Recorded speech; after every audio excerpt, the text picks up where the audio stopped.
नमस्कार दोस्तों, मैं हूं निकंज पारिक और आप देख रहे हैं आपका चैनल इंटीरियर दोस्त। इस चैनल में हम building material, home improvement, furniture और इंटीरियर डिजाइनिंग से रिलेटेड वीडियोस लाते रहते हैं। इन सब्जेक्ट में आपको इंटरेस्ट हो तो इस चैनल को सब्सक्राइब करने के बारे में सोच सकते हैं। सब्सक्राइब करना हो तो इधर यहाँ पे नीचे सब्सक्राइब का एक बटन है, वो प्रेस कर सकते हैं। उसके बराबर में घंटी का निशान दिख रहा है, वो इसलिए है कि अगर आप उसको प्रेस कर देते हैं तो जब भी हम कोई नया वीडियो डालते हैं तो आपके पास ईमेल पे नोटिफिकेशन या आपके मोबाइल पे नोटिफिकेशन आ जाता है, जिससे आप वीडियो देखना नहीं भूलें। ऐसा हो सकता है।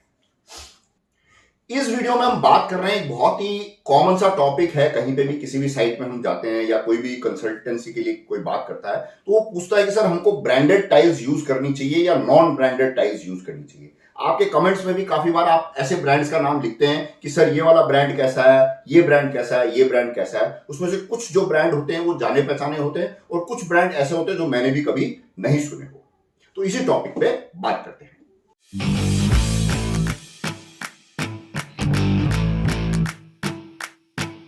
अब इस टॉपिक पे बात करते समय मेरा एक फेवरेट क्या बोलते हैं फूड आइटम है, उसका बात करता हूं और उससे मैं आपको इसको समझाने की कोशिश करता हूं। तो ये जो वीडियो है इसमें मैं कोई आपको यस या नो का जवाब देने वाला नहीं हूं। अगर आप यस या नो का जवाब देख रहे हैं तो ये वीडियो आप स्किप कर सकते हैं, छोड़ सकते हैं। और अगर आपको समझना हो कि ब्रांडेड में और नॉन ब्रांडेड में क्या डिफरेंस है, ताकि कभी भी आपको डिसीजन लेना हो तो उसमें आसानी हो, आप ज्यादा समझदारी से डिसीजन ले पाए, तो इस वीडियो को पूरा देखिएगा लास्ट तक। जब तक मैं आपको जय हिंद बोलूंगा ना, वहां तक देखना। तो एग्जाम्पल लेते हैं चाय का, जो कि मेरा एक फेवरेट ड्रिंक है, मुझे बहुत अच्छी लगती है चाय। तो चाय क्या होती है, सब जगह पे चाय मिलती है। किसी की चाय बहुत अच्छी होती है, किसी की चाय बहुत ही खराब भी हो सकती है। अब जैसे मेरे घर में जो मेरी मैडम है, वो जो चाय बनाती है वो मुझे बहुत अच्छी लगती है। तो उसके हाथ की चाय पी करके मुझे बहुत आनंद आता है। तो मुझे ऐसा लगता है कि ये जो चाय है ये एक चाय का स्टैंडर्ड है। फिर मान लीजिए मेरे जो दोस्त हैं उनके साथ मैं कहीं ट्रैवल कर रहा हूं ट्रेन में, तो वहां पे मेरा दोस्त होगा, वो ये सोचेगा कि भाई निकंज जी को चाय बहुत अच्छी लगती है, तो ट्रेन में जब चाय आएगी तो मेरे लिए चाय ले लेगा। अब मैं वो चाय पीऊंगा और अगर अनफॉर्चुनेटली, और ज्यादातर चांस में ऐसा होता भी है कि वो चाय अच्छी नहीं है, तो अच्छी नहीं है तो हो सकता है मैं एक या दो घूंट लेकर के वो चाय छोड़ दूं। तो वो मेरे से पूछे, अरे यार निकंज जी आपको तो चाय बहुत अच्छी लगती है, आपने चाय कैसे छोड़ दी? तो मैं कहूंगा जी मुझे अच्छी चाय पसंद है, ये ऐसी चाय पसंद नहीं है। अब आप देखिए इसमें एक मजेदार चीज है, कभी भी चाय बनती है तो इंग्रेडिएंट्स कमो बेस एक ही होता है। दूध डलता है, पानी डलता है, चाय पत्ती डलती है, अदरक डलती है, या ज्यादा से ज्यादा कोई आदमी चाय का मसाला डाल सकता है। तो घर में जो चाय बन रही है उसमें भी दूध डल रहा है, पानी डल रहा है, चाय पत्ती डल रही है, अदरक डल रहा है। और जो रेलवे स्टेशन में या ट्रेन में जो चाय बिक रही है उसमें भी दूध डल रहा है, पानी डल रहा है, चाय पत्ती डल रही है, अदरक या चाय का मसाला डाल रहा है। वो उल्टा एक्स्ट्रा करते हैं, वो इलायची भी डालते हैं। लेकिन अनफॉर्चुनेटली उनकी चाय अच्छी नहीं बनती, लेकिन ये घर वाली चाय अच्छी बन रही है। इसी तरीके से अब इस स्टोरी को आप ले जाते हैं विट्रीफाइड टाइल में, कि एक कंपनी चाय बना रही है, सॉरी टाइल बना रही है। तो वो टाइल बनाने का जो एक प्रॉपर प्रोसीजर है वो फॉलो कर रही है, जो उसमें इंग्रेडिएंट्स डाल रही है वो अच्छी क्वालिटी का डाल रही है और एंड रिजल्ट उसका अच्छा आ रहा है। एक दूसरी कंपनी है, वो चाय बना रही है, वो क्या कर रही है कि दूध भी कम डाल रही है या पाउडर वाला दूध डाल रही है, वो भी थोड़ा उसने कोई सस्ता वाला लिया हुआ है। फिर वो पानी तो डेफिनेटली पानी की तरह ही डालेंगे। फिर उसके बाद चाय पत्ती भी, वो पत्ती जो है थोड़ी हल्की वाली पत्ती यूज की उन्होंने। फिर उन्होंने उसको ढंग से उबाला नहीं। फिर उन्होंने अदरक भी थोड़ा कम डाला होगा, इलायची भी थोड़ी उन्होंने सस्ती वाली डाली होगी, तो उनकी चाय क्या हो गई, अजीब सी बन के निकल के आ गई।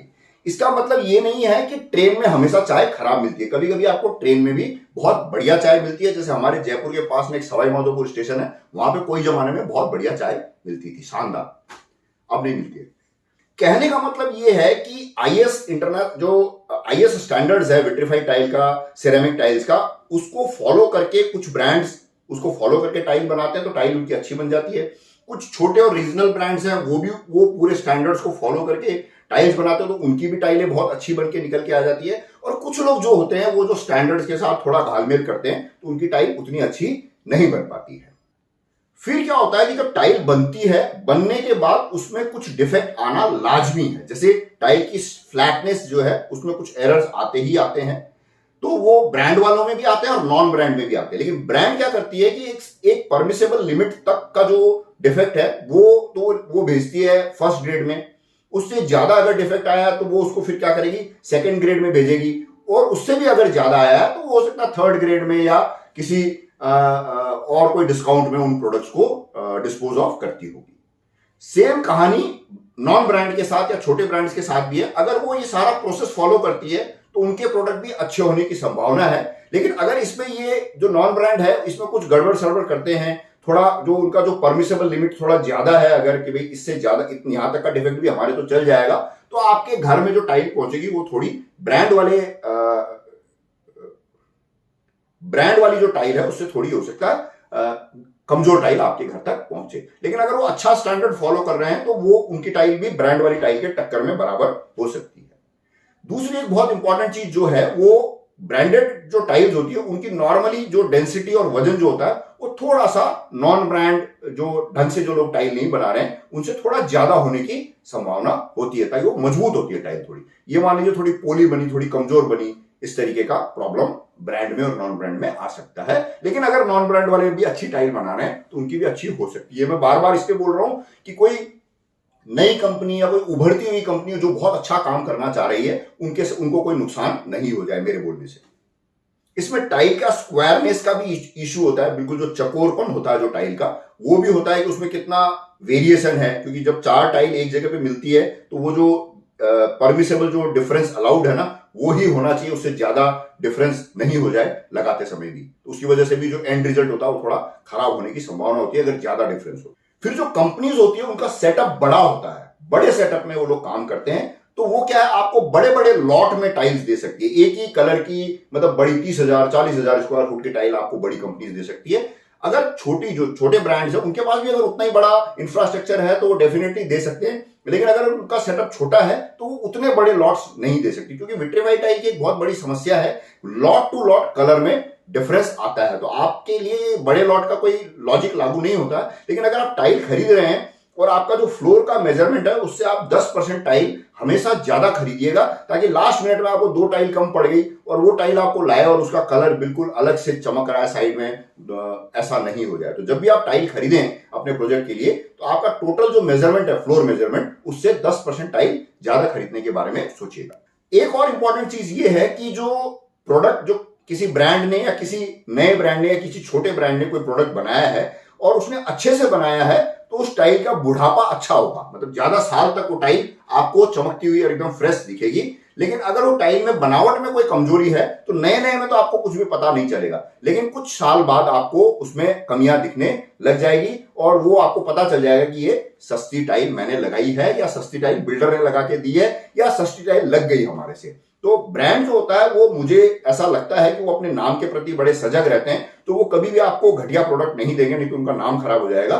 और जो छोटे ब्रांड है या नॉन ब्रांड है उनका तो नाम आ ही नहीं रहा है, तो वो हो सकता है, मतलब पॉसिबिलिटी है, आई एम नॉट सेइंग कि वो लोग ऐसा करते हैं, लेकिन ऐसी पॉसिबिलिटी है कि वो आपको थोड़ा प्रोडक्ट अलग तरीके का दे दे।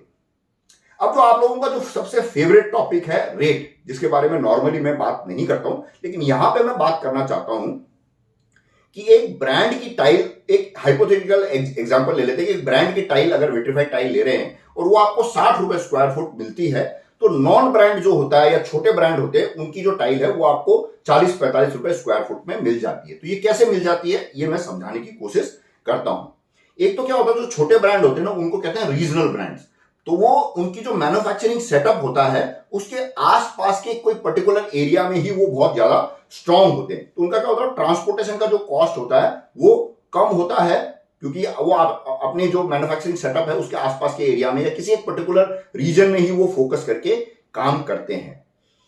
इसके अलावा हम ऐसे समझ लेते हैं कि कोई कंपनी अगर अच्छा प्रोडक्ट बना रही है और एक कंपनी थोड़ा कम अच्छा प्रोडक्ट बना रही है, तो उनके कॉस्ट में करीब करीब 10% का फर्क आने की संभावना है। तो 10% तो क्वालिटी का आप मान लीजिए कि भाई क्वालिटी ज्यादा अच्छी दे रही है, इसलिए जो ब्रांड होते हैं उनके प्रोडक्ट 10% ज्यादा महंगे होते हैं। फिर 10% जो ब्रांड होते हैं उनका कॉस्ट और बढ़ जाता है, क्योंकि उनको अपना ब्रांड जो आपको जो नाम याद आ जाता है, निटको है, सिम्पोलो है, कजारिया है, जॉनसन, ये जो नाम अपने हमको तुरंत मुंह पे आ रहा है, मेरे को भी, जैसे मैंने भी खटाखट 4 नाम बोल दिए टॉप में, ये बार बार एडवर्टीजमेंट करती रहती है, इनका नाम हमको बार बार दिखता रहता है, इनकी होर्डिंग्स दिखती रहती है, इनकी वॉल पेंटिंग्स दिखती रहती है, ये किसी अच्छे प्रोग्राम्स को स्पॉन्सर भी करते रहते हैं, टीवी में भी इनका ऐड आता रहता है, न्यूज़पेपर्स में भी इनका ऐड आता रहता है। तो ये जो सारा खर्चा करते हैं इसका कॉस्ट होता है, ये आपके ऊपर ही लगने वाला है। फिर जो इनके सेल्स के जो बंदे होते हैं उनकी सैलरी भी ज्यादा होती है, क्योंकि ये थोड़े जो स्मार्ट ब्रेन्स होते हैं उनको लेते हैं, हायर करते हैं, तो उनको पैसे ज्यादा देने पड़ते हैं। फिर वो ट्रैवल करते हैं इधर से उधर, उसके पैसे देने होते हैं। फिर डीलर्स को खुश रखना होता है, उसके लिए कॉन्फ्रेंसेस और सेमिनार्स करते रहते हैं, उनको बाहर घुमाने भी ले जाते हैं, उसके भी पैसे लगते हैं, वो सब आपको ही देने होते हैं। तो 10% खर्चा ये मान लीजिए। तो ये 20% करीब का सेम क्वालिटी का, अगर छोटे ब्रांड का प्रोडक्ट है, सेम क्वालिटी का किसी नॉन ब्रांड का प्रोडक्ट है, तो वो 20% महंगा हो सकता है। लेकिन it is always better to be safe than to be sorry, क्योंकि अगर आपके पास ये चीज नहीं है, आपका कोई कंसल्टेंट नहीं है, कोई ढंग का आदमी नहीं है जो ये चीज को डिफरेंशिएट कर पाए, तो ये ज्यादा बेटर ये है कि आप एक अच्छा प्रोडक्ट ही लगाएं। क्योंकि देखिए, जब भी हम विट्रीफाइड टाइल लगाते हैं तो ऐसा समझ लीजिए कि आपने पहली बार विट्रीफाइड टाइल लगा रहे हैं, तो आपने विट्रीफाइड टाइल खरीदोगे और विट्रीफाइड टाइल लगवाओगे, तो खरीदने का विट्रीफाइड टाइल का कॉस्ट और लगाने का कॉस्ट आ गया। खुदा ना खास्ता कुछ गड़बड़ हो गई, अब हमको वो टाइल बदलनी पड़ रही है किसी कारण से, तो खर्चा क्या हो गया? पहले टाइल आई, लगी, दोनों चीज के पैसे लगे, अब उतारो उसको, उखाड़ने के पैसे, फिर दोबारा से टाइल आएगी, फिर दोबारा लगेगी। तो आप समझिए पूरा परिक्रमा जो है थोड़ी भारी पड़ जाती है। मतलब पहले जो कॉस्ट लगा ना उससे भी ज्यादा कॉस्ट रिनोवेशन का लग जाता है। तो अगर आपके पास अच्छा स्ट्रॉन्ग सपोर्ट है, आपने क्वालिटी क्रॉस चेक करिए कि भाई नहीं इस ब्रांड की टाइलें अच्छी आती है, प्रॉपर आती है, तो आप आराम से रीजनल ब्रांड या कोई भी अच्छे मैन्युफैक्चरर की टाइल लगा सकते हैं। बट अगर आपको बहुत ज्यादा एक्सपर्टीज नहीं है तो सुरक्षित थोड़े से 10-15-20% पैसे ज्यादा दे करके या थोड़ा आप अच्छे से नेगोशिएट कर लीजिए तो देना मेरा पर्सनल ओपिनियन है कि दे देना चाहिए। क्योंकि मेरे साथ भी एक बार ऐसा हुआ है कि एक बार मैंने नॉन ब्रांड लगाया, वो बिल्कुल ही मजा ही नहीं आया, तो फिर वो टाइल उखाड़ी, फिर दोबारा से ब्रांड की लगाई। लेकिन ऐसा भी हुआ है कि एक कोई नॉन ब्रांड की टाइल भी बहुत बढ़िया क्वालिटी की आई थी, वो भी हुआ है। तो दोनों बात है, तो मैं ये नहीं बोल सकता कि ब्रांडेड ही बढ़िया है या नॉन ब्रांडेड बिल्कुल ही खराब है, या नॉन ब्रांडेड आप आराम से लगाइए, ब्रांडेड के लिए फालतू में 20% ज्यादा देने की कोई जरूरत नहीं है, ऐसा नहीं है। क्योंकि ब्रांड्स जो ना R&D में, डिजाइनिंग में, आर्किटेक्ट्स के साथ काम करते हैं, उनका जो पूरा इंफ्रास्ट्रक्चर होता है, रोज रोज नई नई चीजें लाते रहते हैं, और उनको कोई डिफेक्ट जाता है कंपनी में, जो फीडबैक जाता है कि भाई ये प्रॉब्लम आया इस प्लॉट में, तो वो पूरा उसको इन्वेस्टिगेट करके उसको क्या बोलते हैं वाइप आउट करने की पूरी कोशिश करते हैं। क्योंकि मैं भी जैसे मैं अच्छी चेयर बनाने की कोशिश करता हूं, तो मेरे पास भी कोई कंप्लेंट आती है तो मैं ऐसे एक्टिविटीज करता हूं जिससे कि मेरी चेयर में फ्यूचर में वो प्रॉब्लम नहीं आए। तो ग्रेजुअली हो सकता है लोग मेरी जो कैडी ब्रांड की चेयर्स है उसको पसंद करते हैं, और उसी से जो बड़े ब्रांड है मेरे से, जो भी जो रिनाउंड ब्रांड है, जैसे बड़े बड़े ब्रांड है, वो और ज्यादा इसको सीरियसली काम करते हैं। वो तो कोशिश करते होंगे कि कोई डिफेक्टिव प्रोडक्ट लग के जाए ही नहीं। आप समझिए मेरी बात। तो जो स्टैंडर्ड्स फॉलो करता है उसका प्रोडक्ट बेटर होने के चांसेस है, और जो स्टैंडर्ड्स फॉलो नहीं कर रहा है उसके प्रोडक्ट अच्छे होने की पॉसिबिलिटीज थोड़ी कम होती है। अच्छी भी हो सकती है, बट आप समझ गए होंगे मैं क्या बोल रहा हूं। तो मुझे उम्मीद है वीडियो आपको अच्छा लगा होगा। अच्छा लगा हो तो एक लाइक दीजिएगा, और अगर आप वीडियो के यहां तक आ गए और अभी तक आपने चैनल को सब्सक्राइब नहीं किया है तो चैनल को सब्सक्राइब करने के बारे में भी सोचिएगा, और आपको लगे कि वीडियो किसी के काम का हो सकता है तो उनसे आप शेयर कीजिएगा। बाकी सारी चीजें सब ठीक है, टाइल लगाइए, वुडन फ्लोरिंग लगाइए, विनाइल फ्लोरिंग लगाइए, क्या बोलते हैं सीमेंट स्टैंपिंग फ्लोरिंग लगाइए, सीमेंट की फ्लोरिंग लगाइए, टराजो लगाइए, कुछ भी लगाइए, बहुत ज्यादा कोई खास फर्क नहीं पड़ता। सबसे ज्यादा फर्क पड़ता है जिस मकान में आपको जिंदगी भर रहना है वो फिट रहना चाहिए। तो इसलिए ढंग का खाना खाइए, एक्सरसाइज कीजिए, पैदल चलिए, स्वस्थ रहिए। नमस्कार, और दुनिया के सबसे प्यारे शब्द, जय हिंद।